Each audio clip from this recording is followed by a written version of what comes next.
Assalamualaikum warahmatullahi wabarakatuh. Perkenalkan, nama saya Fani Mulyaningsih. Saya dari Program Studi Pendidikan Matematika kelas C. Video ini dibuat untuk memenuhi tugas mata kuliah Pendidikan Agama Islam dari dosen pengampu Ibu Profesor Dr. Novianti Jafri, SPDI, MPDI. Baik, pada kesempatan kali ini saya akan mempresentasikan materi mengenai Islam rahmatan lil alamin, lingkungan sosial dan tanggap bencana. Baik, kita masuk di pendahuluan, di mana Islam dikenal sebagai agama yang membawa rahmat bagi seluruh alam, bukan hanya bagi manusia, tetapi juga bagi lingkungan dan makhluk hidup lainnya. Konsep rahmatan lil alamin yang berarti rahmat bagi seluruh alam menekankan bahwa Islam hadir untuk memberikan manfaat dan kebaikan bagi semua aspek kehidupan, termasuk dalam hal menjaga lingkungan dan merespon bencana. Selanjutnya, Islam dan lingkungan sosial. Jadi, Islam memandang manusia sebagai makhluk sosial yang saling membutuhkan satu sama lain. Prinsip-prinsip dasar dalam Islam seperti keadilan atau adl, persaudaraan atau ukhuwah, dan gotong royong atau ta'awun menjadi dasar hubungan sosial antar umat manusia. Di dalam Al-Quran, Allah berfirman, "Sesungguhnya Allah menyuruh kamu berlaku adil dan berbuat kebajikan, memberi kepada kaum kerabat, dan Allah melarang dari perbuatan keji, kemungkaran, dan permusuhan." Quran Surah An-Nahl ayat 90. Nah, yang selanjutnya yaitu prinsip kehidupan sosial dalam Islam.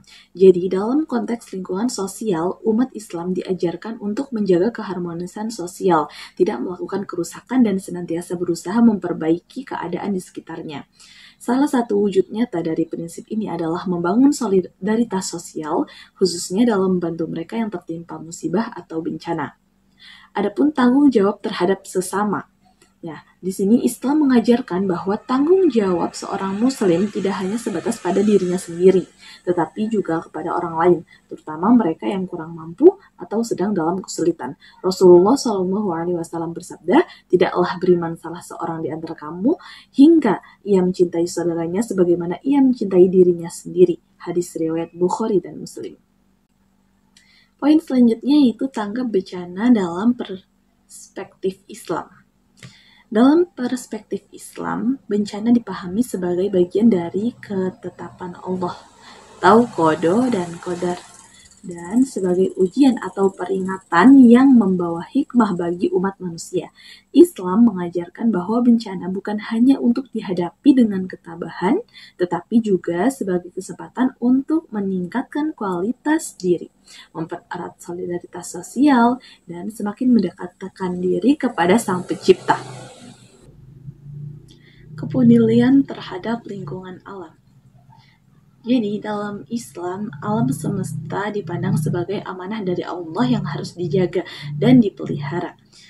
Kerusakan lingkungan yang menyebabkan bencana alam seringkali terjadi akibat perilaku manusia yang tidak bertanggung jawab. Umat Islam dituntut untuk menjaga kelestarian alam dan tidak melakukan eksploitasi yang berlebihan.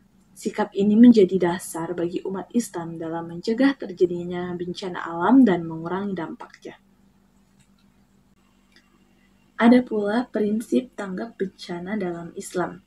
Ketika bencana terjadi, Islam mengajarkan umatnya untuk bersikap sabar, optimis, dan segera bertindak dalam memberikan bantuan. Islam mendorong umatnya untuk aktif dalam upaya penanggulangan bencana, baik dalam hal pencegahan, mitigasi, maupun rehabilitasi pasca bencana. Beberapa prinsip penting dalam tanggap bencana menurut Islam antara lain sabar dan tawakal, mengutamakan keselamatan. Selanjutnya yaitu mengintegrasikan konsep rahmatan lil alamin dalam kebijakan lingkungan dan penanggulangan. Nah, yang pertama yaitu kebijakan lingkungan yang berkelanjutan. Dalam menghadapi tantangan global seperti perubahan iklim dan bencana alam, umat Islam perlu mengintegrasikan konsep rahmatan lil alamin dalam kebijakan lingkungan. Prinsip istikhlaf atau khalifah atau penjaga bumi yang diajarkan Islam menurut manusia untuk memanfaatkan sumber daya alam secara bijak, mencegah kerusakan, dan memperbaiki ekosistem yang rusak. Yang kedua itu ada mitigasi bencana berbasis komunitas Islam. Nah, di sini melibatkan komunitas Islam dalam mitigasi bencana merupakan langkah strategis dalam mengurangi resiko bencana. Melalui masjid dan lembaga keagamaan umat dapat diberikan edukasi mengenai pentingnya kesiapsiagaan bencana dan tindakan preventif, pelatihan pertolongan pertama, evakuasi, serta penyuluhan terkait perubahan iklim dapat menjadi bagian dari kegiatan di lingkungan masjid. Baik, berdasarkan materi tersebut, kita dapat menarik sebuah kesimpulan yang dimana konsep Islam rahmatan lil alamin memberikan panduan jelas bagi umat Islam dalam menjaga lingkungan sosial dan menghadapi bencana. Melalui prinsip-prinsip keadilan, persaudaraan, dan gotong royong, Islam mendorong umatnya untuk menciptakan lingkungan sosial yang harmonis dan responsif terhadap situasi darurat seperti bencana. Dalam menghadapi tantangan lingkungan dan bencana alam, umat Islam perlu mengedepankan tanggung jawab sebagai khalifah di bumi dan berperan aktif dalam menjaga kelestarian alam serta membantu mereka yang tertimpa musibah.